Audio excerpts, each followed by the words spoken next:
Hi friends, welcome back to Madhuri channel. నేను మీ మాధురి.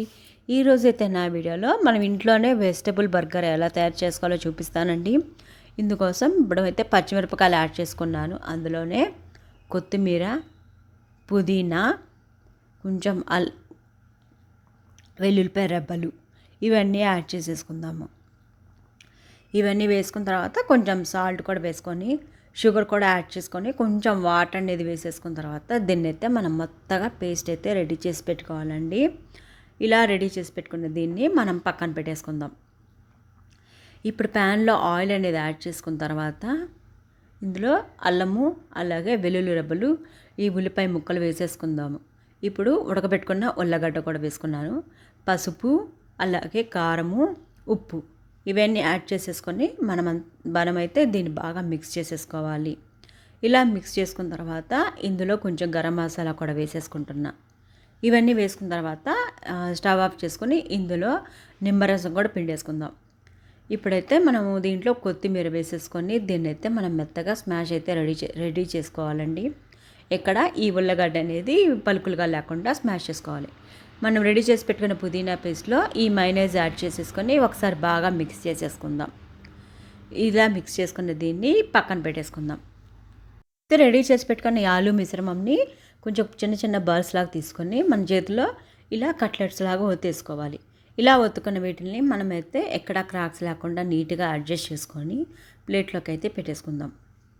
ఇలా అన్నీ రెడీ చేసి పెట్టుకున్న దీన్ని నేనైతే పెనం మీద అయితే కాల్చుకుంటున్నానండి. కొంచెం ఆయిల్ అనేది యాడ్ చేసేసుకొని అటు ఇటు కొంచెం కలర్ మారే వరకు ఫ్రై చేసుకుందాం. దీన్ని మనం డీప్ ఫ్రై కూడా చేసుకోవచ్చు. మనం రెడీ చేసి పెట్టుకున్న ఆలు మిశ్రమం కట్లెట్స్ని బ్రెడ్ క్రమ్స్లో డిప్ చేసేసుకొని మనమైతే ఫ్రై చేసుకోవచ్చు. నేనైతే పెనం మీద కాల్చుకున్నాను. ఇప్పుడైతే మనం రెడీ చేసి పెట్టుకున్న దీన్ని పక్కన పెట్టేసుకొని ఈ బర్గర్ బన్స్ని మధ్య కట్ చేసేసుకొని పెనం మీద అయితే మనం వీటిల్ని అటు ఇటుగా కొంచెం కలర్ మారే వరకు మనమైతే వీటిని బాగా ఫ్రై చేసేసుకోవాలండి. కొంచెం అంటే మనం నిదానంగా కాల్చుకున్నామంటే ఎక్కడ మాడిపోకుండా నీట్గా వస్తుంది.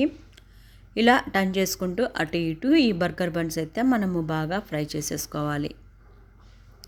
ఇలా ఫ్రై చేసుకున్న తర్వాత దీన్ని అయితే మనం ప్లేట్లోకి అనేది ట్రాన్స్ఫర్ చేసేసుకోవాలన్నమాట. ఇలా ప్లేట్లోకి ట్రాన్స్ఫర్ చేసుకున్న వీటిని మనమైతే దీని మీద గార్నిష్ అయితే చేసుకుందాము. ఈ ఉల్లిపాయలు చీలికలు పెట్టుకున్నాను కదా, దాని మీద అయితే మనం రెడీ చేసి పెట్టుకున్న పుదీనా పేస్ట్ అయితే బాగా అప్లై చేసేసుకోవాలి. ఇప్పుడైతే దీని మీద చీజ్ కూడా యాడ్ చేసేసుకుంటున్నాను. మనం తురిమేసి పెట్టుకున్న చీజ్ కూడా వేసేసుకుందాం. అలాగే ఈ లెట్యూస్ లీవ్ కూడా పెట్టేసుకుంటున్నాను. ఇవి పెట్టేసుకున్న తర్వాత దీని మీద అయితే టమాటా ముక్కలు, అలాగే ఈ కీరా ముక్కలు కూడా పెట్టేసుకొని మళ్ళీ ఇంకొకసారి ఈ పుదీనా పేస్ట్ అయితే అప్లై చేసుకోవాలి. ఇప్పుడు మనం రెడీ చేసి పెట్టుకున్న ఈ ఆలు కట్లెట్స్ని దాని మీద పెట్టేసుకొని మనం క్లోజ్ చేసేసుకోవడం అండి. ఇలా క్లోజ్ చేసుకున్న వీటిని మనం టూత్పిక్ పెట్టేసుకున్నామంటే కదలకుండా నీట్గా అలాగే ఉంటుంది. ఇంతే అండి, సింపుల్గా ఈ ఇంట్లోనే మనం రెడీ చేసి పెట్టుకున్న వెజిటబుల్ బర్గర్ అయితే రెడీ అయిపోయింది. ఎప్పుడు మనం బయట తింటుంటాం కదా, ఒక్కసారి మనం ఇంట్లో చేసుకున్నామంటే ఆ సాటిస్ఫాక్షన్ అనేది వేరే ఉంటుంది కదా. ఈ వీడియో అయితే మీకు నచ్చింది అనుకుంటున్నాను. నా వీడియో నచ్చితే నా ఛానల్ని లైక్ చేయండి, షేర్ చేయండి, సబ్స్క్రైబ్ చేయండి. Thank you for watching.